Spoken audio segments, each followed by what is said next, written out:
I was new to LA. I was exploring different types of yoga. I just happened to move into an apartment that was down the street from Yoga West. I bought like a class pass. One of the classes that I went to, she was teaching. I thought I was the problem. I thought I was different. I thought there was something wrong with me. And so I started practicing Kundalini Yoga more heavily. It's this ancient secret technology. You know, it was only available to privileged people in India. Humanity is in crisis, and this is what's going to save the planet. From some of the videos and the photos that I've seen, you would think that she was well off and she was like... Well, she did after I started working for her because I built her whole entire marketing department. I was in a cult. Yeah. I was in a f***ing cult. And then that set off like, you know, all the guilt and the shame that comes with that, realizing that, oh my God, this thing that I had devoted 4 years of my life to was a lie.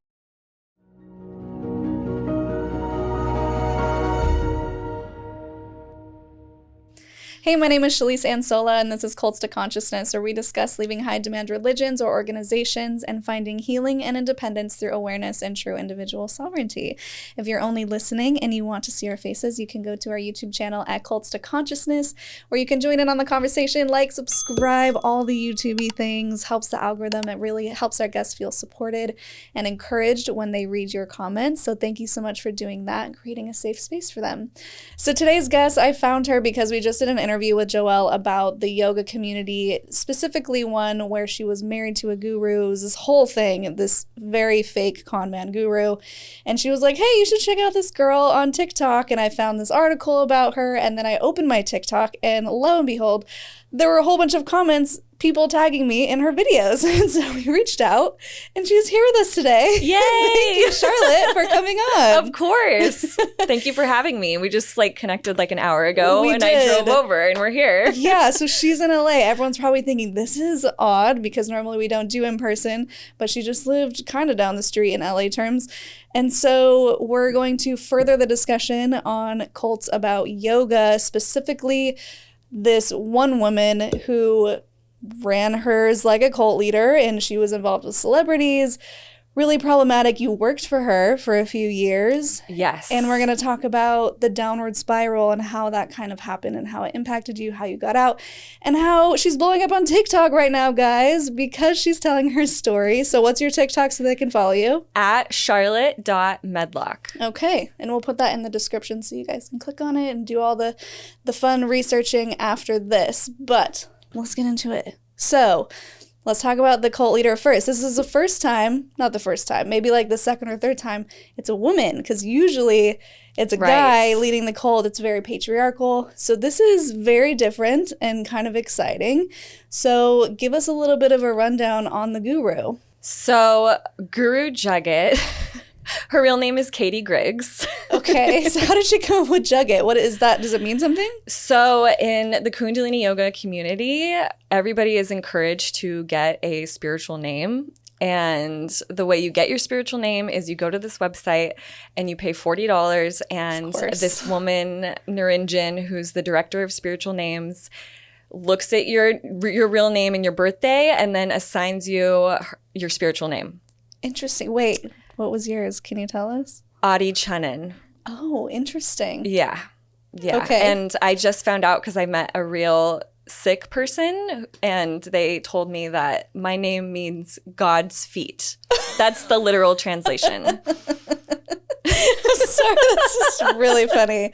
Okay, so you said sick, but you mean like the religious. Yes. How do you spell it? Isn't it like an interesting spelling? Sikh. Okay, that's what, right. So people just don't have in their mind like coughing sick. Yes, right. Can you explain a little bit of that? So Kundalini Yoga is basically a mashup between Sikhism and Sikhi. I hope I'm saying that right. It takes a lot of their holy book, their mantras, and it's basically mashed up with yoga. Okay. And that's what Yogi Bhajan, the founder of Kundalini Yoga, it's his brainchild. Yes. Actually, okay, I'm going to make you back up here for a second because I think it's relevant to Guru Jagat, which is who she kind of took over for in a way, or she saw the hole in the market and took a grab for it. So let's just quickly talk about Kundalini Yoga, the founder, and a little bit expand more on what you were just talking about. So, well, back to the name. That's how I got my spiritual name. She claims that she got her spiritual name from Yogi Bhajan himself. Oh. He's dead now. He died in 2004. Okay. Katie, Guru Jagat, discovered Kundalini Yoga in the early 2000s, I think like right after 9/11. And she claims that she found this yoga practice. It was life-changing. She had never had an experience like that before. And she had to meet Yogi Bhajan. So she traveled to New Mexico. She says that she got personal time with him while he was, sick in like the last years of his life. Okay. But it's kind of proven now that that's not true. Oh.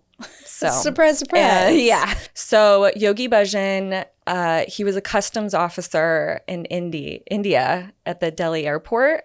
And he saw a lot of these like burnt out hippies coming through. They were looking for a guru. Mm-hmm. And he's like, maybe I should go to the United States and teach yoga. So that's what he did. It took off like right away from my understanding. Came to LA. He planted the seeds. He planted the seeds. Like it took off from there. Yeah. And he also has like this ranch in Espanola, and it's kind of where a lot of the abuse happened. And so they would kind of like drive back and forth between LA and Espanola. Yeah, so this guy was also kind of like an imposter where he just built himself into this character. He was pulling things from other places, calling it Kundalini Yoga, the Sikh religion. Yeah. So he pulled stuff from that religion, and then he pulled some other techniques, branded it as Kundalini. Yes, he pulled stuff from a yogi named Devendra Brahmachari in India. So it's Philip Deslip. There's some YouTube videos that he's created, and he breaks all of this down. He basically did some research, and it was very easy to find out who Yogi Bhajan studied with in India. Mm-hmm. And he came over to India, and in the early years, he kind of referenced those two influences. And then when it wasn't convenient for him anymore because those people were still alive, he basically said, well, actually, no, Guru Ram Dass is my teacher. And he made up another teacher named Sant Hazara Singh that he studied with. There's no proof that he ever existed, but he just made up this whole story. He trained me to be a Kundalini master, and now I'm here. It's this ancient secret technology, and it's only, it was only available to privileged people in India, but now I'm here because, humanity is in crisis, and this is what's going to save the planet. Got it. Which sounds like a good idea, right? Yeah. Everyone thinking, great, let's help the population get to a better headspace, and everyone wants that. Right. So it makes sense why it took off, especially in LA. And so the thing is with him, though, is behind the scenes, he's doing all of these awful things. There's sex abuse, right? Pedophilia going on. All these different things that clearly make him not someone you should look up to or want to learn from. Yeah, absolutely. Like, I just can't believe he like got away with it. That's what we're finding. So I just barely started looking into these yoga cults because I never saw yoga as an issue, and I don't think yoga itself is an issue.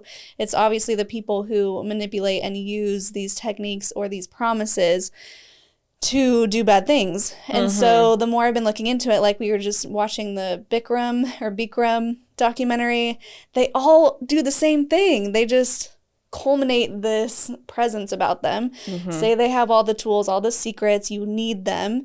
You're only going to learn these enlightenment tools through me. And then they use their power and their money to abuse other people. And it's really awful. So, okay, now we're going to get back to your guru. So she claims to have learned from him, the one we were just speaking of, and she starts to embody this same type of persona. Yes. She claimed Yogi Bhajan told her to go to LA and teach at Yoga West. And that's what she did. And she first started teaching under the name Kundalini Katie. That's what she did for like 10 years. And I just happened to move into an apartment that was down the street from Yoga West. And I was new to LA. I was exploring different types of yoga. I bought like a class pass, and like that's a good program.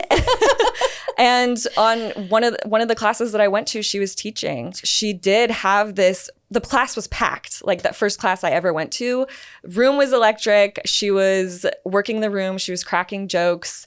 I was like, there's something up with her. Like she's got something going on. And that class, she was talking about how it was going to be one of her last classes here at Yoga West, and she was about to open up Rama Institute, which was her yoga studio in Venice Beach.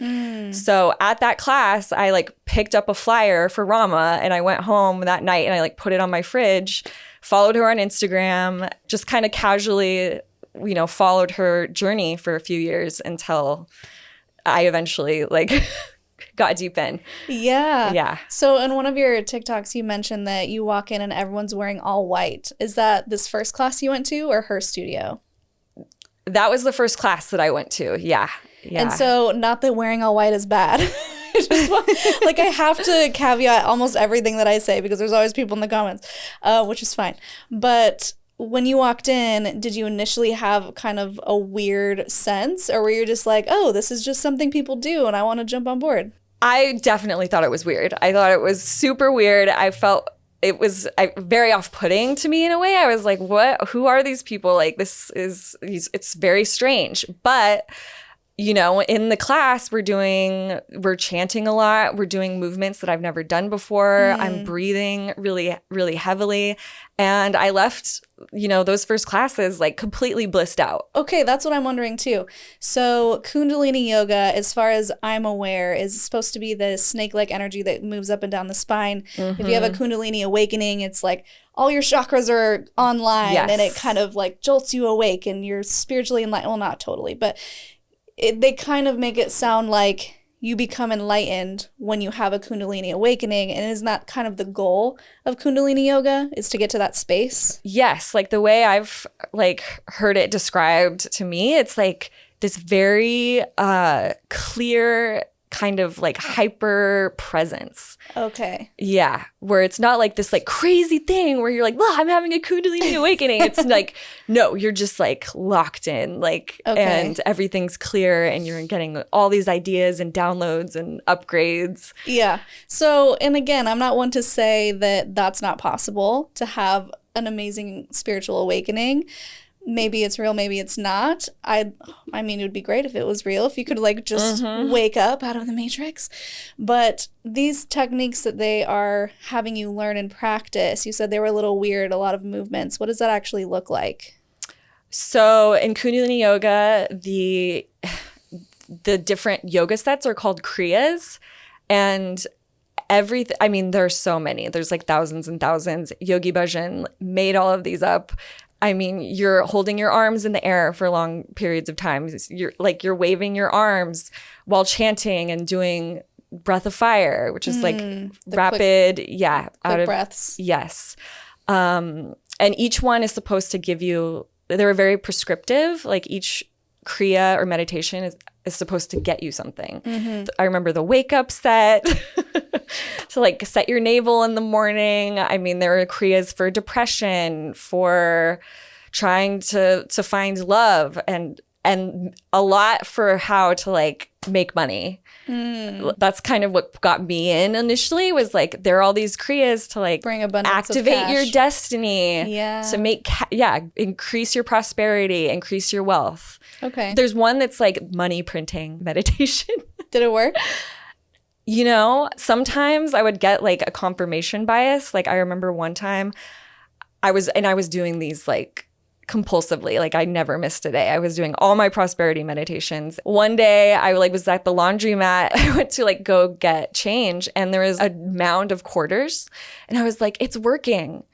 Like I just found free money. Yeah. I mean, guys, I've been there before too, where I'm like, I'm manifesting money and I don't know if it is something. Here's the thing with New Ageism or mystical thinking or magical thinking. It's kind of new to a lot of people, and I think people are becoming swept up in it in the West because it is so new and it's exciting and it's different and it can be manipulated to manipulate people. And so I think there's like a really fine line because it's this new vocabulary to where if I were to say, I asked God for money and then I found all these quarters, God gave me those quarters, most people would be like, that's great. But then if you say like, I'm manifesting this money, people will be like, that's the devil, or you know what I mean? So I have to take all this with a grain of salt and see the clear areas where people are using it for manipulation and for wrong, and where people are just using a different language because it works for them. All these different mantras, it seems like manifesting, some may call it like a witchcraft thing, right? Yeah, major manifestation vibes. Okay, so when you start getting involved with the guru, when do things start going downhill because you start working for her directly? So I had been following Guru Jagat, just like following her journey online and kind of taking a class here and there, but I wasn't like deep in it. I still had my regular life and my regular friends and my boyfriend and my job, and you know, everything was fine. I was just doing Kundalini Yoga very casually. Yeah. In my mid-20s, I was having a hard time. Like, I was really burnt out at my office job. I ended up quitting. I was like, there has to be something more. And I deep down, like, I knew that there was, I just didn't know what. And as a way to kind of cope with like the feelings that I was dealing with. And it was just a lot of shame, a lot of doubt, a lot of confusion, hopelessness of like not really knowing what I was doing with my life. And I also, now looking back, I realized that I had a lot of unresolved trauma. And I had a lot of like PTSD symptoms. I just didn't know what was going on with me. I thought I was the problem. I thought I was different. I thought there was something wrong with me. And so I started practicing Kundalini Yoga more heavily because I thought, here this practices and it has so many answers and I feel so good while doing it. I signed up for Rama TV, which was Guru Jagat's online yoga platform. That summer after I quit my job, I was practicing every single day because she filmed every single class that she taught in the morning. She taught like 7 days a week. And so I was following along online. I heard her mention Kundalini teacher training and how this thing is going to change your life. I was like, I'm going to do that. I took the last of what was in my bank account. I signed up for this training with Hari Jeevan and Tej in Los Angeles. That is where the sort of indoctrination started. What type of investment was this? Like, are we talking in the thousands, in the hundreds? Thousands. I think it was $3,000. And then I put down a down payment and then went on a kind of a payment plan. Okay. So it's not cheap. No, especially when I'm like broke and yeah. But I'm sure the promise was you'll have abundance if you invest in yourself. Exactly. That was my thinking at the time. I was so desperate. I was like, if I just do this, then I think all my dreams will come true and my destiny will get activated and I'm going to get so much money. Very delusional. I mean, it's not delusional. It's hope. You know, people do that all the time. Whether it's investing into a cult or doing like going back to school, you know? Yeah. So things cost money and it makes sense that you would just Hail Mary, like, let's do this and see what happens. Did you ever become a teacher or did you start working for her right away? 3 months into the training, I see an Instagram post and I was following all of her like her assistants and stuff, and they were all posting about it, and I saw it and I was like, that's me, that's my job. I like emailed them like right away, interviewed, got the job. I started out as an intern. They offered a $300 a month stipend, and right away I was working full time because Guru Jagat had a book coming out, Invincible Living. The book was like about to be launched. Like there was a lot of like marketing and outreach and all of the stuff that needed to happen. And so I just got sucked in right away. How long did they make you work for? I mean, free. We're going to call it free. I worked for free for a month and then they saw how much work I was doing. And then they offered me a full-time job and then I got on salary. The salary, it still wasn't. And it was like $1,800. So I still had to work on the side with other freelance clients to make ends meet. So it was $1,800 a month? A month. For a full-time job? Yes. And it was, I'm telling you, it was insane from the start. I would wake up at like 6:30 in the morning. I would have text. Because in Kundalini Yoga, you're supposed to wake up at 4 a.m. and Did do you? 2.5 hours of meditation. I didn't. I like sleep. That's a lot. I could not. I mean, there were times when I would go on like a streak, but I was not the 4 a.m. girly. Who's a 4 a.m. person? They all were, and I wasn't. And then I would like wake up and I'd be like all groggy, and then I'd look at my phone and I had all these texts, and it would just, but then my workday started, and it was just working in the morning, go to class at 9 a.m., go have meetings after class, go to Guru Jagat's house, work all afternoon, leave in the evening, eat some dinner, work again, all until I went to bed. How long did they expect you to work? When could you stop expecting phone calls? I mean, it was all hours. It was all hours all the time. And How did you have a second job? I just did it at night or like whenever to kind of, or on the weekends sometimes. I mean, it depended. I mean, things over the 4 years that I worked there, things got more intense. We kept adding on programming, creating new things, more courses, opening more studios around the world. Guru Jagat traveled like 300 days out of the year. So there had to be some other sort of carrot that they had you buy. Obviously, there's the promise of enlightenment in some way, or you're helping the world, which is a lot of, it's usually what cults say is, well, you're suffering because we're changing the world and that's hard and expect to suffer and all of that. So that side makes sense to me. But as far as the money goes, because that is not enough to live in LA, that's Right. not even for Right. rent. Were they offering you other things like free classes or anything like that? I got free classes. The classes were free.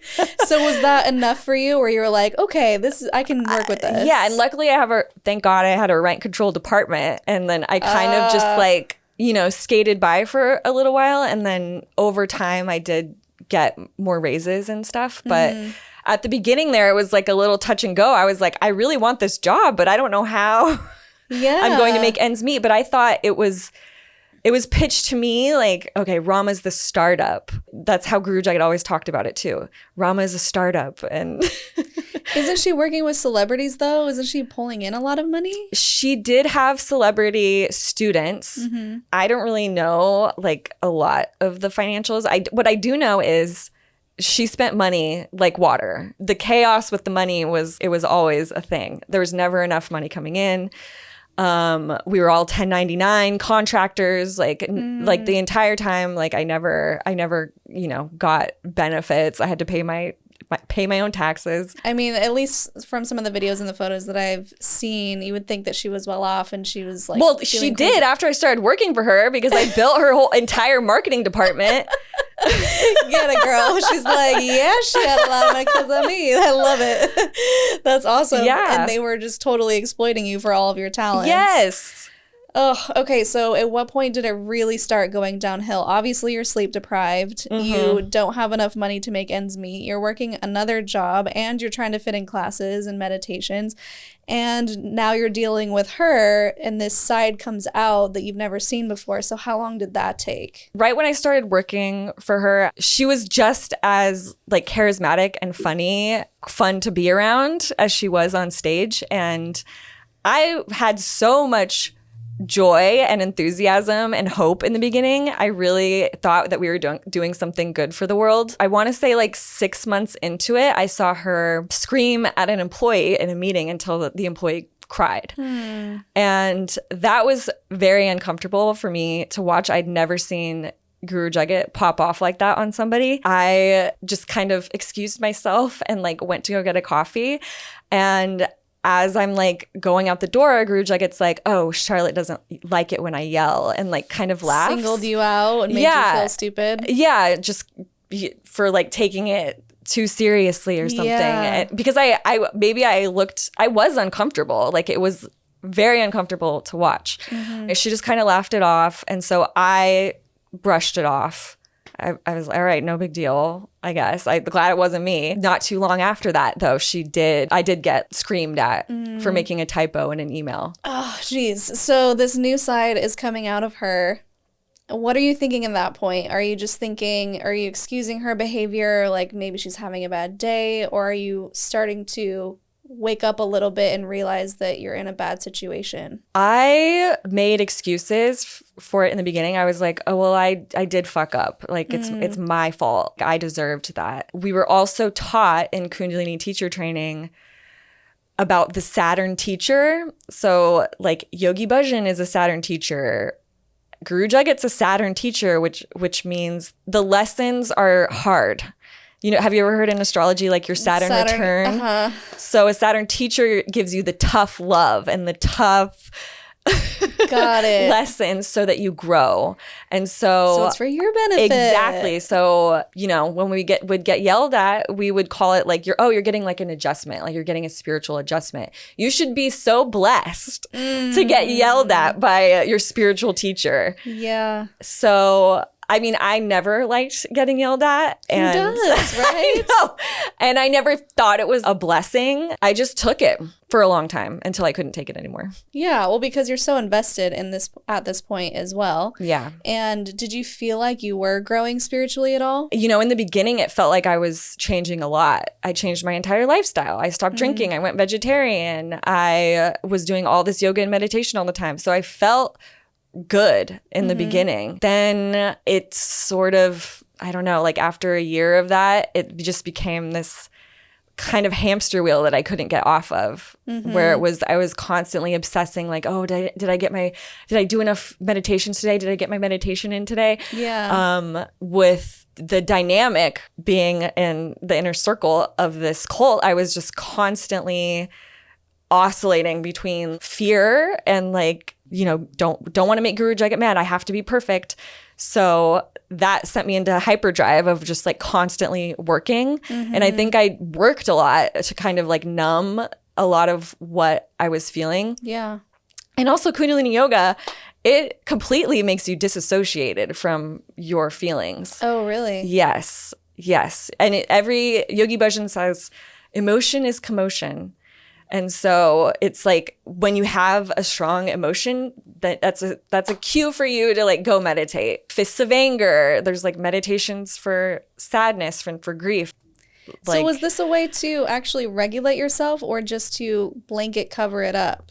Like toxic positivity, just pretend it isn't there? It was kind of like a mixture of both. I think a lot of toxic positivity. So you should see some of these like Kundalini people if you ever go to like Solstice or something in New Mexico. The perfect Kundalini is like, they're just very robotic and they just are like, hi, like very vacant and, you know, no emotions. We're above it all. Right. Yeah. Which is not healthy. No, it's not healthy. Yeah. The spiritual bypassing was off the charts. Yes. And then within your group, was there sort of like a spiritual hierarchy? Like, I'm more spiritual than you should be meditating more. Was there that type of language? Yes. I mean, it was, there was just like a lot of like low key, you know, I woke up for sadhana this morning. I did my 2.5 hours. I was always kind of envious of those people. I was like, they must be progressing faster than me because they can fucking wake up at 4 a.m.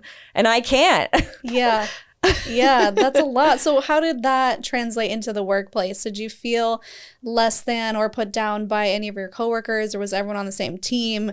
What was that environment like together? I had really strong bonds with everybody. I loved everybody that I worked with. I miss some of them. We had great friendships and we were like in the trenches together. Yeah. But we did throw each other under the bus constantly because we were so scared of Guru Jagat and we didn't want to be the one to get put in the hot seat when, you know, and it was complete chaos. There were balls dropping all the time.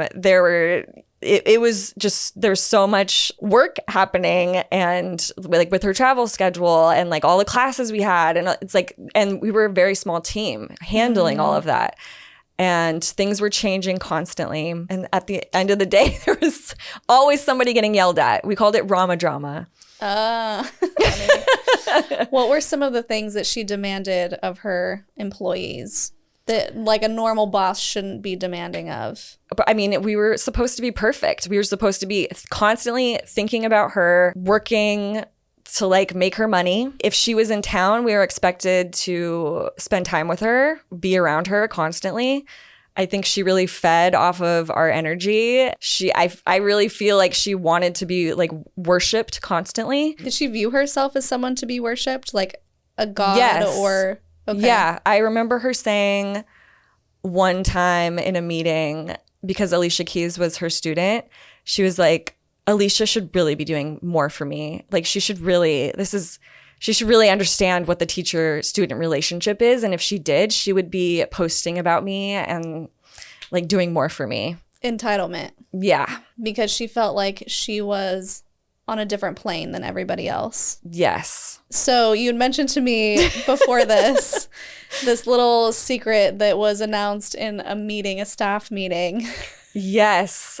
So in 2020, things were really like shit was hitting the fan because of the pandemic. Mm-hmm. And then a memoir came out written by one of Yogi Bhajan's students, Premka. The memoir is called White Bird in a Golden Cage. Right. And I was just doing research on that. And now I'm connecting all the dots in my head. Sorry, yes. I just had an aha moment. So when this book came out, it was like the floodgates opened. Suddenly, all of these other women and people were coming forward with their stories of abuse by Yogi Bhajan. And our clients at Rama were like, when are you going to make a statement? What do you guys have to say about this? For a really long time, Guru Jagat was like, we're not going to say anything. Just like if anyone comments anything on our social media, just delete and block, block.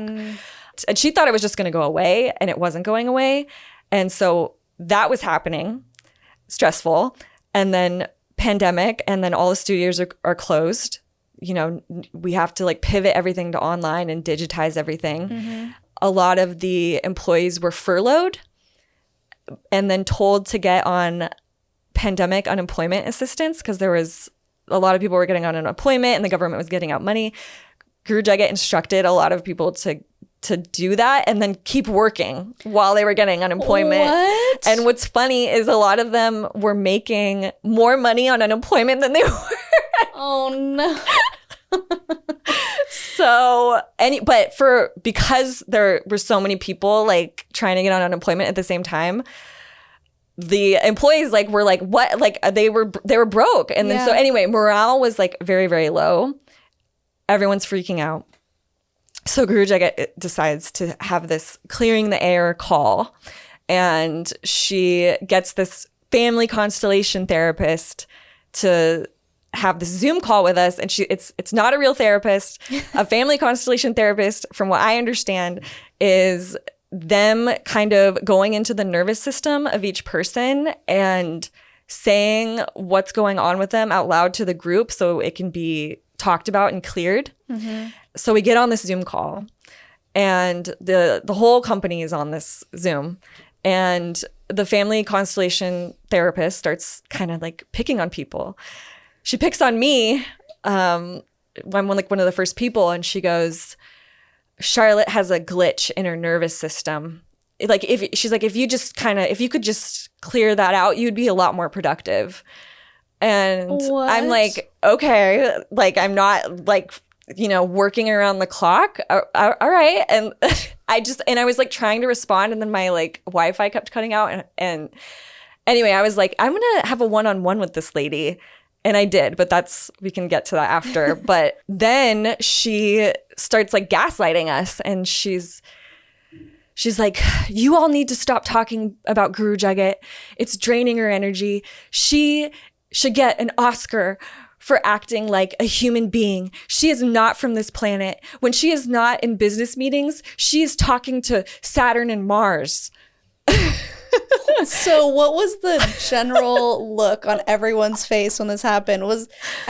Because we all know that when you are indoctrinated into something, you will pretty much believe anything. I've been there. A lot of us have been there. Mm-hmm. So I'm wondering if you were able to see anyone sort of perk up and be like, huh? Or if everyone was like, oh, makes sense. I remember everybody being like all into it. And then she was like, Guru Jagat has a huge mission. She is changing the frequency of this planet. She has said yes to her mission. Are you going to say yes to yours? And then everyone unmutes and they're like, yes. It worked for everybody. for me, I was like, this is just pure fucking propaganda. I was pissed. So you saw through it. You seem to be the only one. I was sort of at the end where I was like, this is so fucked up. Like, I was like, nothing. I was just kind of seeing the writing on the wall at that point. But I was still too scared to leave. I ended up having my one-on-one. I FaceTimed with the family constellation therapist a few days later, paid her like $200 for her to like get on this call with me. And she's like, going into my nervous system, Guru Jagat wants you to figure it out. She has a t-shirt, and it says, figure it out. If she were to die tomorrow, on her gravestone, it would say, figure it out. She doesn't have time for you. She doesn't have time for you. You need to figure it out. And then get off that call. And I'm like, this is a fucking company. Like, she's the CEO. Like, I can't, like I need to talk to her sometimes. Right. We're running a business here. Like, I don't, like, anyway, I was like, fuck this. I'm quitting. So I sent in my resignation. Nothing productive was said on that $200 phone call. Nothing productive was said. Figure it out. And you're like, figure what out? What do you figure? Yeah, exactly. And then it was like at that moment, I realized like nothing's ever going to change. And how long had you been working for her at this point? Almost 4 years. Okay. That's a long time. Yeah. Yeah, and you're probably emotionally drained, financially drained. Yeah. And the pandemic, everyone was kind of running around like crazy. Yeah. So how did that go over with her? Did you tell her yourself that you were quitting or email? Or? I emailed. Okay. I already had a resignation written up from like a few months prior when I had like a nervous breakdown from... Anyway, there's stories on my TikTok. It was like a horrible Thanksgiving, and then just her completely going off on me for like a Black Friday sale that was botched, and like I didn't get to see my family that weekend. And it was horrible. And then I ended up writing this resignation letter, but I was too scared to send it.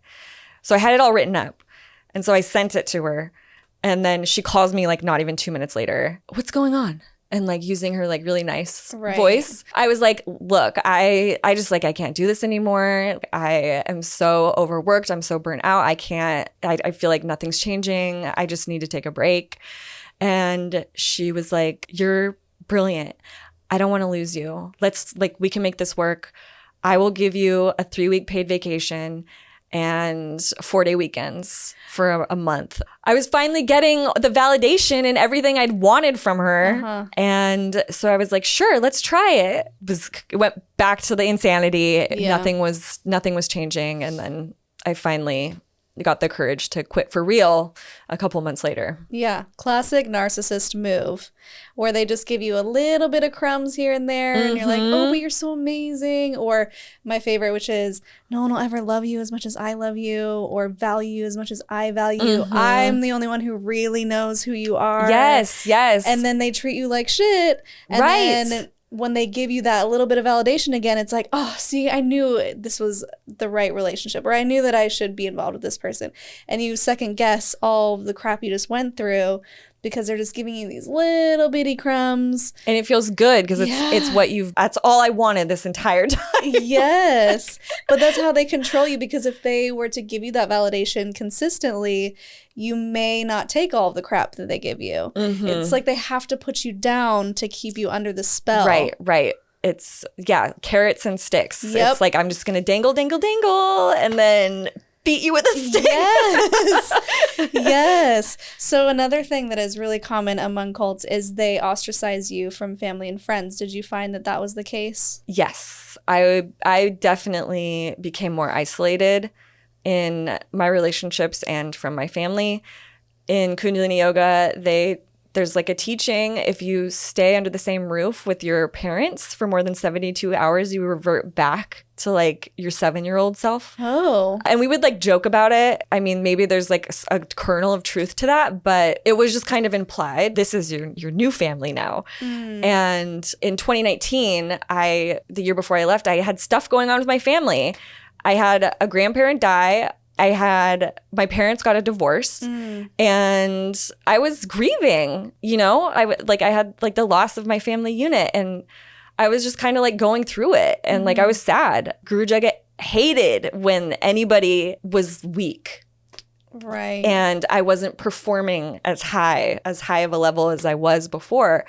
And I remember we were at winter solstice and we were on a break in between the crazy meditations. She comes over to me. She's like, Charlotte, stand up. And then I stand up. And then she's like giving me this like teaching. She's like, you're liberated. Your family's liberated. So stop worrying about it. Stop worrying about it. You don't need them. They're liberated. You're liberated. So snap out of it. You're almost 30.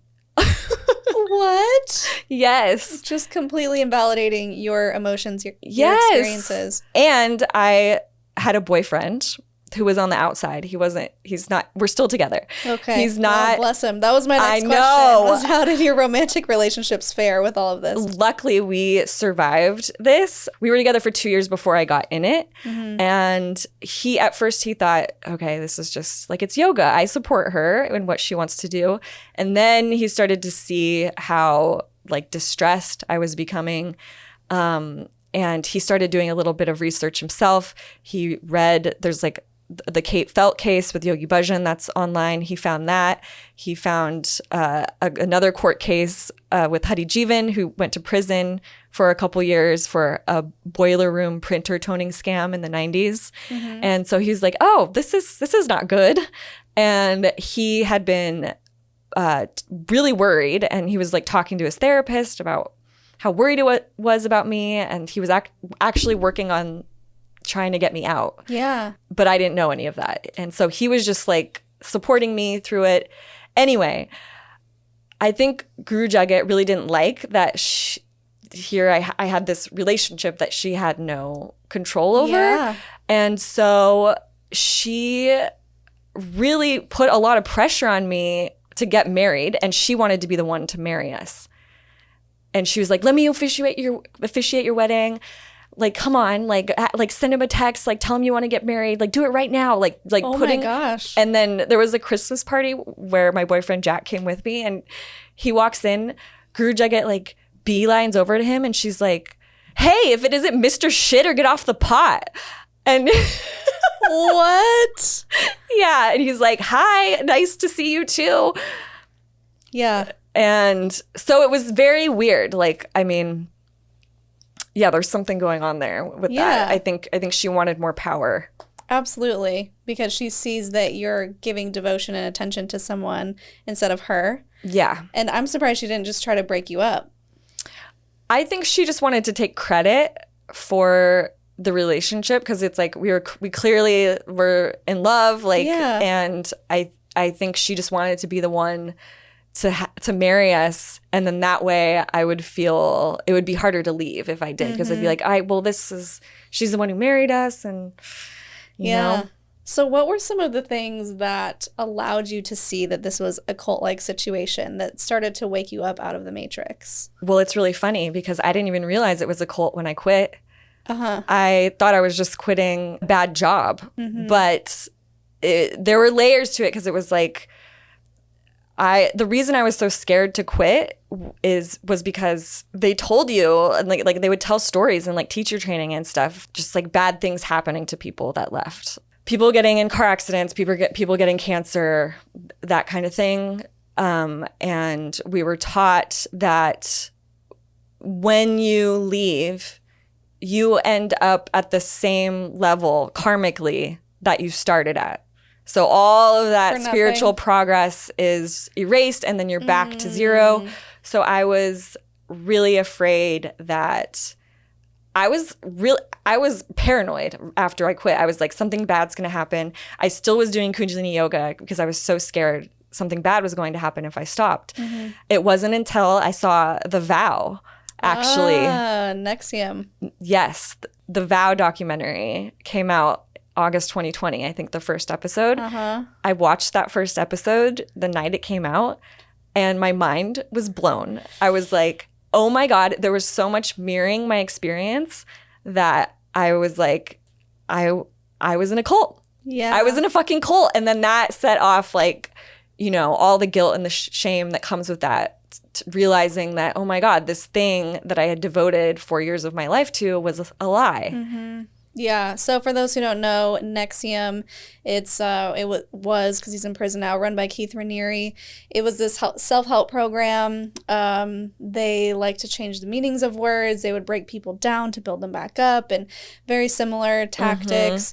Not so new agey, but kind of like in their own unique way. And then at the very, very tippy top of it, he was basically grooming people to be his sex slaves, and he was branding them with a cottering iron, his initials. He wasn't doing it. He would have other women do it. So he was kind of plausible deniability, I guess you could say.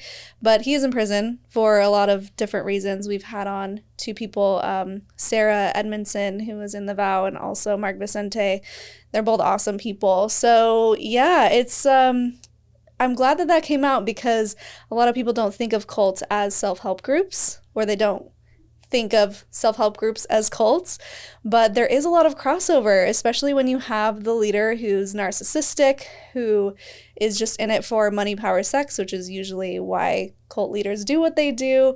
They have no empathy. They just tread over people, and there's just so much abuse. So that's so interesting that it was The Vow. I know. What was that like? Did you talk to your boyfriend where you're like, we watched it together, and then he's like, oh, I'm so glad I didn't have to bring this up myself.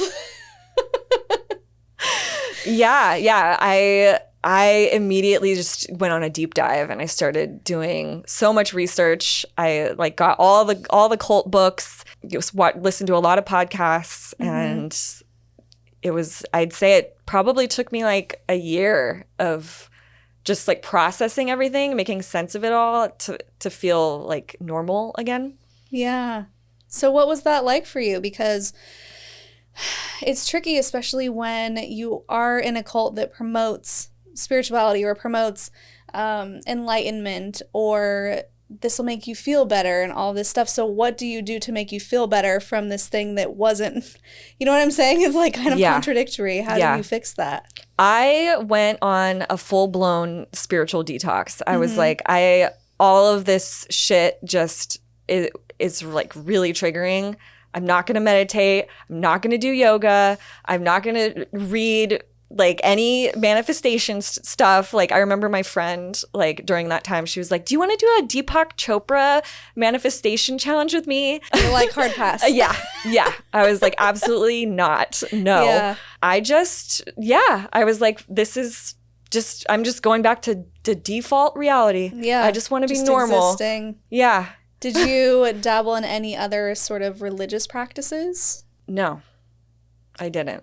Just did what felt right, and that's what worked. Yeah, I just, I journaled, I read books, I spent time in nature. Yeah. And spent time with my friends and family, and just, it was like, it was like coming home. I remember like those first few months after I quit, I felt like a war veteran or something, like coming back from a war, because it was just so intense, like coming out of it. Especially when it's your whole life wrapped up in it. Yes. It was more than just a job. It was a lifestyle. Yes. It was your identity. It was everything, which is why it's important to talk about not all cults are religious based, because we do have those high demand religions where it's your full identity. So I think it's important for people to recognize it doesn't have to be a religious thing. I mean, some people argue that the New Age lifestyle is a religion. I think maybe it could possibly be in that vein-ish. But same type of deconstruction process, trying to reinvent yourself, or like you're like pushing the reset button, let's just go back to default, which is a good place to start. And how did you find that your life changed after you did that? Did you start to feel better? I mean, obviously you didn't go back, but how are you now that you've kind of reset everything? I am so much more gentler with myself in that cult, like in Kundalini Yoga in general. It's so like type A discipline. You're waking up at 4 a.m. You're taking your cold shower. Perfectionism. You're doing so much yoga. And now I don't put pressure on myself like that. I think we're meant to rest. Yeah. Amen. So I'm like naps, baths. Like I love just, laying in bed, reading, watching TV. I let myself do that. I don't work so hard. That's good.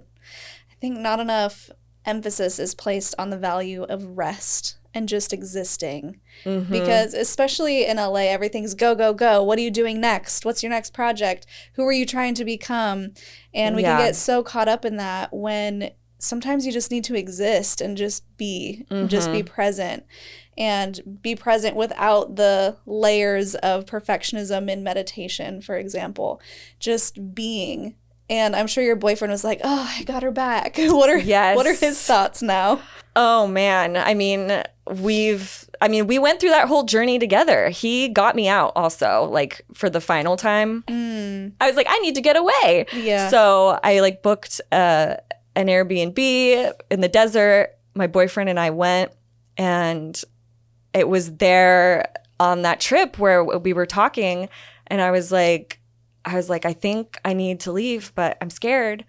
And he like whipped out his notes app. He had a full list. Oh my gosh. And we just went back and forth. And I was like, but what about this? I'm going to lose everything. And he was like, no, like this is why it's not going to change. Look at how you're treated. You deserve better. And by the end of that trip, I was like, I had the courage to go back in, you know. When we got back to LA, I sent that email and I was done. Yeah. And didn't you mention, or am I just making this up, that she also kind of spiraled into a lot of conspiracy theories? Yes. In her case. And I noticed this in a lot of spiritual communities, which is so odd to me because it didn't feel like they would align naturally. It's the horseshoe theory. It's like people just like really dove headfirst into these conspiracies and in a harmful way, not even just like, what do you think? Do you think that could be true? Or do you think that could be true? It was kind of taking over their whole life. Yeah. She went full QAnon, fully down the rabbit hole. She spent, like during the pandemic, she couldn't go anywhere. She was just in her house. She just watched YouTube documentaries. And how do I say this nicely? She ended up passing away. So do you know what it was that caused her death so early? Because she was pretty young. She died from a pulmonary embolism that was caused by a broken ankle. Oh. And she slipped in the shower in Berlin, broke her ankle, flew back to LA. I have to just assume like she wasn't really resting. You know, if you're traveling that much and you're not taking care of yourself, that's the other thing. You can see the pictures, the transformation of her weight gain. I think she was like a compulsive like eater. With Kundalini Yoga, there's no you're not doing drugs. You can't drink. Everything's like very pure. And I think the way she like took the edge off was with food. So I think so she gained a lot of weight. She wasn't really exercising as much. The other like delusional thing with like Kundalini Yoga is a yogi gets to choose when they take their last breath. So I think she fully believed that she was going to get to choose the moment when she died. And she didn't think it was going to be that young. Yeah. And she would make comments like, oh, you know, I just went to like my acupuncturist and she said I have the organs of a 19-year-old. And so I think in her mind, she thought she was so healthy, so perfect. She was going to choose the moment that she died. Yeah. But meanwhile, like she was becoming super unhealthy. Yeah. So she believed her own dogma that she was above it all, that she was more spiritual or more righteous or better or healthier. Yeah. I think that's like, it's like the grandiose narcissism mixed with the cult teachings. And I think a lot of cults have similar things where like you get to teachings around death and like, and I think people with Kundalini Yoga, especially, it's like people want more control over their life. They want certainty. And so it's really comforting to know like I get to choose when I leave the planet. Yeah. Because I'm a yogi. I can choose when I take my last breath. How old was she? 41. Wow. So how did the community handle that? From what I can tell, because I was just watching kind of what was going on online on social media, she was treated like a saint. They thought she did choose to leave. Yes, her mission was completed. Okay, so they use that as a confirmation bias. the young death. Not that she was unhealthy and Kundalini Yoga wasn't working. Yes. It's that she was enlightened and ready to go. Yes. And the other thing, this was with Yogi Bhajan too. He got really big. He died. He had like diabetes and he wasn't healthy at all. And he gained a lot of weight in the last years of his life. And his followers said it was because he was taking on the karma of the planet. That's why he was so fat. Oh. And there were things that said about Guru Jagat as well. Like maybe the weight gain is because she was taking on so much karma. Interesting. And you know that's not the case because you were there. I mean, you saw her firsthand abusing her relationship with food. We were always eating. I gained weight too. Okay, so we kind of went all over the place, the roller coaster here, which is fine. It's great. I know there's so much. Because I'm like, wait, we got out, and then I steered us back into the so cult sorry, talk. you guys. No, it's not your fault because I started asking more questions. So the consciousness side, where are you now? We know that you're doing well. Your relationships have improved. You're feeling healthy. You're feeling good. Do you still do any of the Kundalini practices? So there's nothing that you took away that you're like, this is still beneficial. No, I won't practice it. Okay. It's just, I mean, there's the cultural appropriation of it all is, I mean, that's just like a whole other conversation entirely, but that's really fucked up.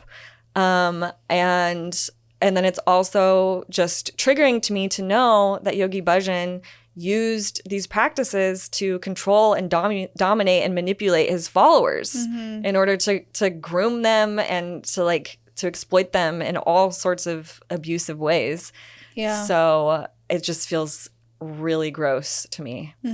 Is there anything that you do now that has kind of replaced that for you? Like any rituals or things that make you feel happy or at peace? Besides baths and naps? I love those. I do my morning pages. I do like body scan meditations, just like focusing on different parts of the body. I feel like that helps me figure out what am I feeling? Like where is their attention? I recently finished like a 12-step program, Adult Children of Alcoholics. And the stuff about like the higher power, I've sort of like, I'm kind of figuring out my own relationship with God, with creation. I definitely believe that there's more, than just this. Okay. Yeah. Well, that's great. I'm so happy for you. Thank you. And you're writing a book, which is awesome. Yes. That's a great practice too, just to try to make sense of everything. Yeah. Yeah, because it wasn't that long ago. And you only started your TikTok a few months ago speaking out about all of this, and it's doing really well. Drop your handle once more. At Charlotte.medlock. Yes. So everyone go follow after this. Is there anything else that you want to talk about before we go? I feel like that's it. I feel like we covered a lot. Okay, we did. And there's something, because we literally got on the phone for the first time like 3 hours ago, we do what's called a Linda Listen at the end of an episode. So I did not prepare you for this, and I'm sorry. It's okay. So I don't know if you remember that viral video with the toddler where he's like, Linda, listen, honey. And he's like arguing with his mom. And it's really cute. And people are like, we don't condone talking back to parents, but this is why we do it. So I think in cults, very often you are infantilized and you are talked down to and you are told what to do, how to think, all the things.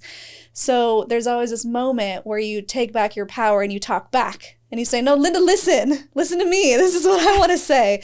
And I think it's kind of a fun, empowering moment. So I have our guests do a Linda Listen moment, which can be that sassy, whatever you want to say to someone who's pissed you off. Or you can say something inspirational directly to our viewers. Okay, I got one. Okay. This chiropractor I went to recently said this to me, and I've been saying it. You're doing your best, and your best is always good enough. Oh, I like that. Yeah. I like that. It takes the pressure off. Right. We're all just doing our best, right? I know. Well, and then Kundalini is always about more, more, more. It's like you're never doing enough. Yeah.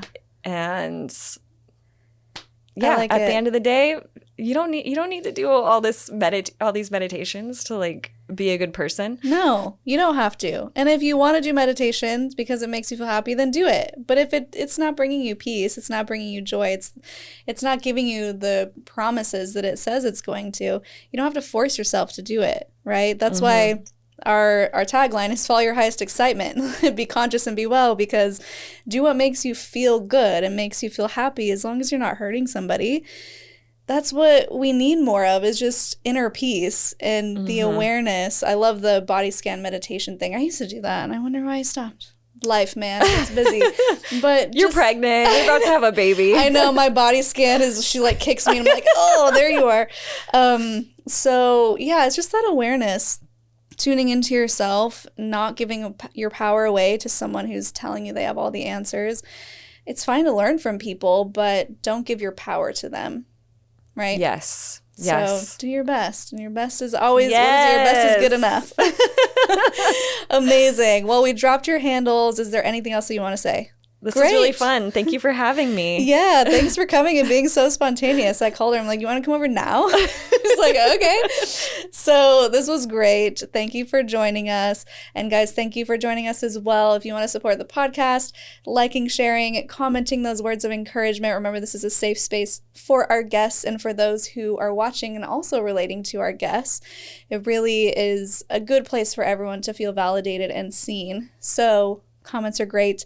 We do have a Patreon, patreon.com/cults to consciousness. We have some merch, some Apostates Unite. I'm sorry for what I said when I was in a cult t-shirts. That seems to be our bestseller.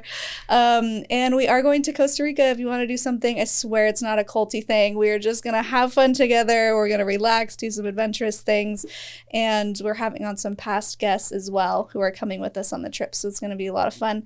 That's in the description as well. If you like this video, I will leave 2 down here below that you can check out. And until next time, follow your highest excitement, be conscious, and be well.